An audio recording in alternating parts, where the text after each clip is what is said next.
అనగనగా ఒక చిన్న గ్రామం. ఆ గ్రామంలో ఎప్పుడు మంచి పనులు చేస్తూ ఉండేవాడు రాము. ఒకరోజు పాకశాల నుండి ఇంటికి వస్తూ ఉండగా రోడ్డు పక్కన ఒక వృద్ధుడు బరువైన సంచి మోసుకుంటూ ఇబ్బంది పడుతున్నాడు. రాము వెంటనే పరుగెత్తి వెళ్ళి, తాతయ్య, నేను సహాయం చేస్తాను అని చెప్పి సంచి మోశాడు. వృద్ధుడు ఆనందంగా, బంగారం, నీకు మంచి భవిష్యత్తు ఉంటుంది. నువ్వు ఇతరులకు సహాయం చేస్తే ఎప్పుడూ మంచి ఫలితం నీకు వస్తుంది అని ఆశీర్వదించాడు. ఆ రోజు నుండి రాము ఎప్పుడూ ఎవరికైనా సహాయం చేయడానికి సిద్ధంగా ఉండేవాడు. ఈ కథ మనకు చెబుతుంది ఏమిటంటే, సహాయం చేసే మనసు ఉంటే అది మన జీవితంలో మంచి మార్గాలను తెరుస్తుంది.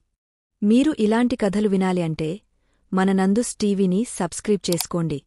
అలాగే ఒక లైక్ కొడట్టడం మర్చిపోకండి ప్లీజ్. ధన్యవాదములు.